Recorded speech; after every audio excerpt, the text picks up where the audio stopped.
याद रखिए, आप में से जितने भी लोग यहां बैठे हैं, आई डोंट नो आपको ये एहसास है कि नहीं है, लेकिन मुझे लगता है कि मैं जब परमेश्वर की आराधना करता हूं, जब मैं घर पे या भाइयों के साथ कलीसिया में गाता हूं, तो सदैव मेरी आवाज इसी एहसास में से आती है। और वो एहसास है, वो जो महसूसीकरण है, वो ये है, आई नो कि प्रभु ने मुझे पाने के लिए क्या किया। आप में से कुछ लोग बड़े, आई एम सो सॉरी मैं ये कह रहा हूं, यू आर वेरी हार्ड। आप में से कुछ लोग बहुत हार्ड है। हार्ड समझते हैं? हार्ड, कठोर, सिर्फ उनके साथ प्रेम से चलने वाले जिनमें आपका कुछ काम फंसा हुआ है। कभी काम वाली बाइक पे नहीं चला सकते आप, क्योंकि उसको पता है, आपको बहुत अच्छे से पता है, अगर मैंने आज उसको कुछ कहा ये कल नहीं दिखी। आप में से कोई अपने बॉस से गाली दे के बात नहीं करता। क्यों? क्योंकि आपको पता है इनके साथ बिगाड़ना अपनी बर्बादी को इनवाइट करना। लेकिन वो लोग जो ऑटो रिक्शा वाले हैं, वॉचमैन है, कोई ऐसा व्यक्ति है जो आपके लिंक में है जिससे आपको कोई बेनिफिट्स नहीं है, see your real nature there.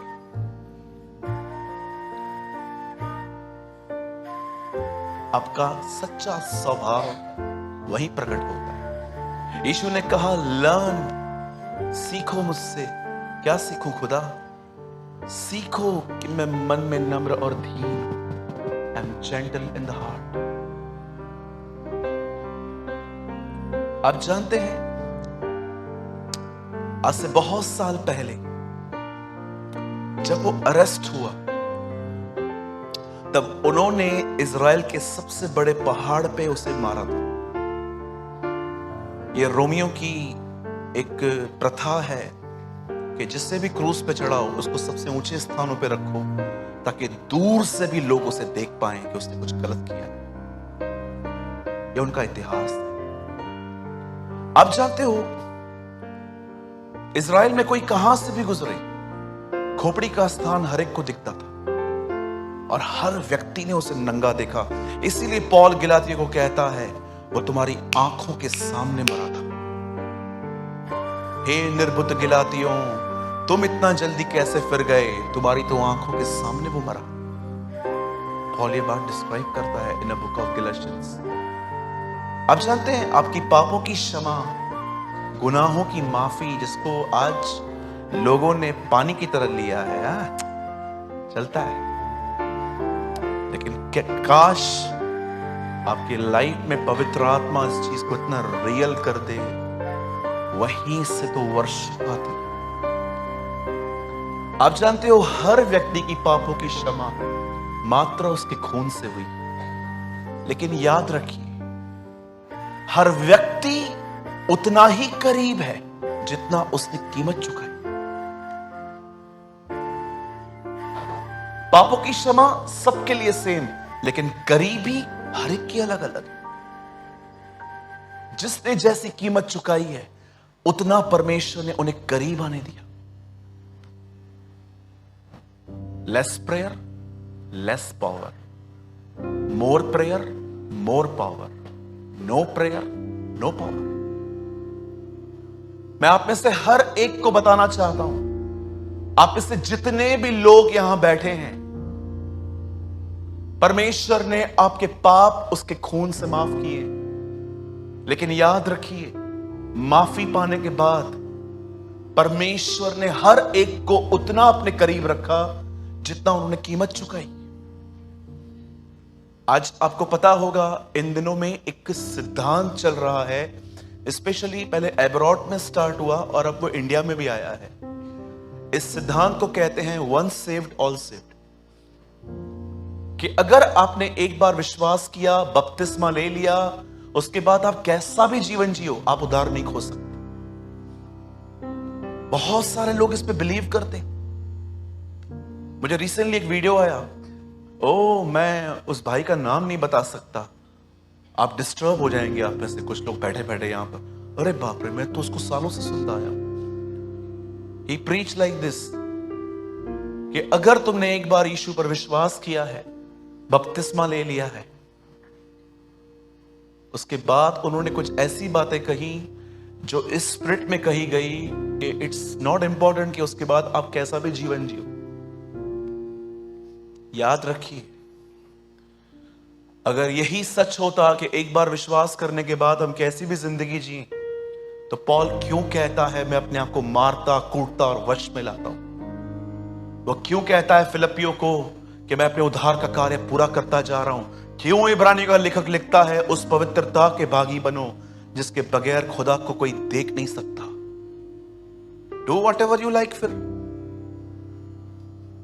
कितनी हैरानी वाली बात है कि यीशु ने सच कहा 3 बार, सावधान रहो, सावधान रहो, सावधान रहो।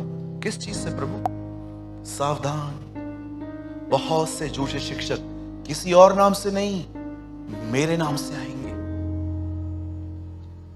संभालिए, कहीं ऐसा ना हो कि आप भी इसी चीज में जी रहे हैं।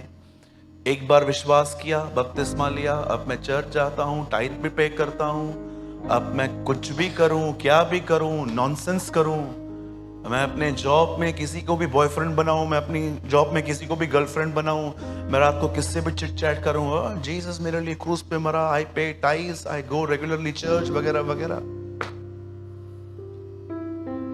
मैं आज रेवलेशन पढ़ रहा था, खुदावन के फजल से आज मैंने एक बार फिर से न्यू टेस्टामेंट पूरा किया, और जब मैंने उस लास्ट पेज को पढ़ा, एक अमेजिंग बात लिखी थी उसमें, हर एक को उसके अनुसार प्रतिफल देने के लिए मैं आ रहा हूं।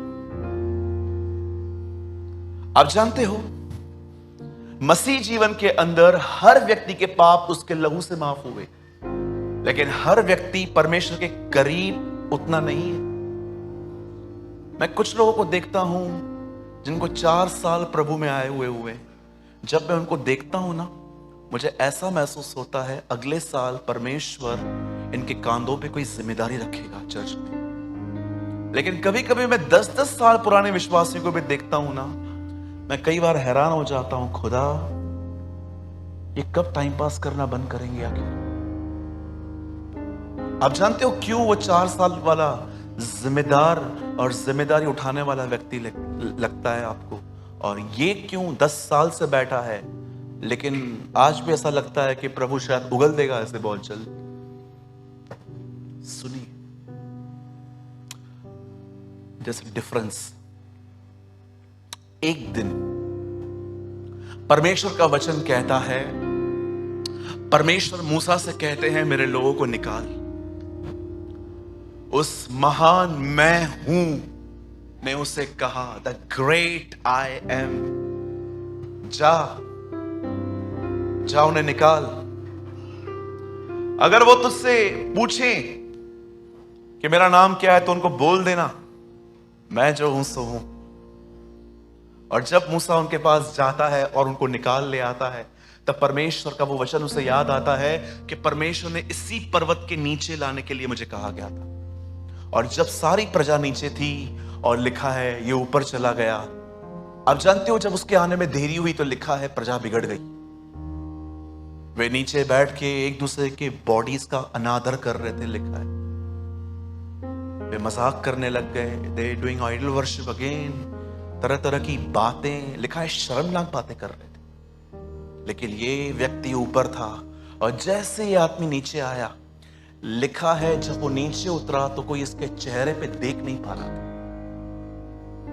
आप जानना चाहते हैं इस अद्भुत वचन के बारे में? क्या है वहां पर लिखा है, जब वो ऊपर गया तो वो खुदा से बात कर रहा था। बातें करते करते मुझे ऐसा लगता है 40वें दिन भी खुदा ने उसे कहा जा, वो बिगड़ गए हैं। जानते हो क्यों? क्योंकि वो जाने को तैयार नहीं था। जब यीशु मुर्दों से जिंदा हुए तब मरियम को कहते हैं मुझे मत छू। क्यों? क्योंकि मरियम उसे गले लगाने जा रही थी। आई डोंट नो आप में से कितने लोग हैं यहां पर जो इस चीज को समझ पाते हैं कि क्यों उसका चेहरा चमक रहा था। जब मूसा साक्षी की दोनों तख्तियां हाथ में लिए हुए सीने पर्वत से नीचे उतरता था, तब यहोवा से बातें करने के कारण उसके चेहरे से किरणें निकल रही थी। वाह, what a word.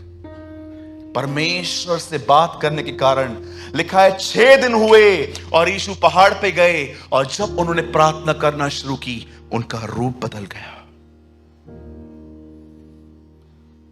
Now I have a question. अब मेरा एक सवाल है, यहां देखिए सब। आप जानते हो जिस कीमत की मैं बहुत बार बात करता हूं अपनी सभाओं में, कीमत चुकाओ, पे द प्राइस, कीमत चुकाओ, पे द प्राइस, पे द प्राइस, पे द प्राइस। जानते हो वो कीमत क्या है? वो कीमत ये है, परमेश्वर से बातें करना, जो आजकल के 2022 के विश्वासियों को मूर्खता लगती है। कभी आपने देखा है आपका फोन कभी कभी गर्म हो जाता है, इतनी बात करते हैं हम, हैंग हो जाते हैं आपके फोन्स, आपको बदलने पड़ते हैं कि स्पेस नहीं है इसमें। सोचो, क्या आप ये कीमत चुका रहे हैं?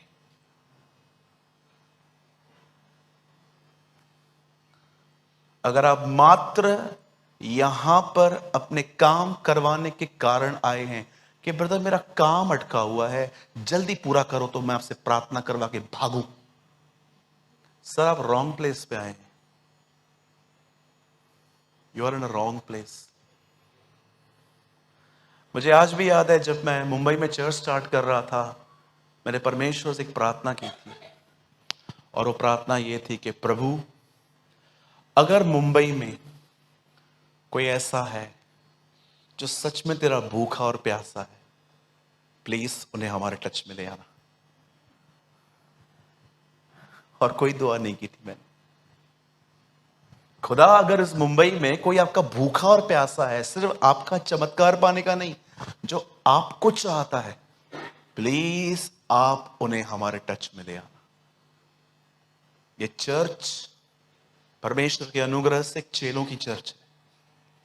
यहां पर हम ये नहीं सिखाते सिर्फ, यस परमेश्वर सारी जरूरतों को पूरी करते हैं। आप में से कितने लोग हैं यहां पर जिनकी ये गवाही है, मांगने से अधिक मिला है मुझे brother? Come on, lift your hand. See so many witnesses here. क्यों क्यों मिला आपको पता है? क्योंकि उसके वचन में लिखा है, उसके धार्मिकता की खोज करो, बाकी सारी वस्तुएं तुम्हें मिल जाएंगी। Yes, this a word. आप उसके पीछे, रूहानी चीजों के पीछे हैं, वो आपकी जिस्मानी की हेल्प नहीं करेगा। उसको नहीं पता है आपका बेबी है, उसको नहीं पता कि आप उसको एक अच्छे से स्कूल में पढ़वाना चाहते हो, उसको नहीं पता कि आपका विश है कि ये पायलट बने, ये डॉक्टर बने, ये डेंटिस्ट बने, दांत तोड़े सबके। उसको नहीं पता है। उसको नहीं पता है कि आपकी एक बूढ़ी माँ है जिसको इन दिनों में पेंशन आना भी बंद हो गई है। उसे नहीं पता है कि आप एक ऐसे भाई हो, बहन हो, जो अपने लाइफ में एडल्ट्री से बाहर आने के लिए स्ट्रगल्स कर रहे हो, अपने माइंड में होने वाले गुप्त गंदे पापों से निकलने की आप कोशिश कर रहे हो। आप में से कितने लोग ये बात जानते हैं, वह खुदा जो लाल समुंदर को दो भाग करके आगे ले चलता है लोगों को, वही खुदा नए नियम में अपने चेलों के लिए मछली बना रहा था। आपको पता है, अगर मैं आप में से अगर आपको कहूंगा तो शायद आपको ये बात हंसी आएगी। कितने लोग हैं जो सलून में जाते हैं? हाथ उठाइए। सब जाते हैं ना? कोई नहीं जाता है तो लास्ट में मिलो, मैं आपके अंदर से दुष्ट आत्मा निकालूं। कितनी बहनें हैं यहां पर जो कभी कभी जाती हैं? एक दो, या घर के अंदर ही? चलो, जो बाल नीचे गिरते हैं, कभी उनको उठा के देखा है? मेरे बाल। पर आप जानते हो, वो आपके बालों की भी फिक्र करता है।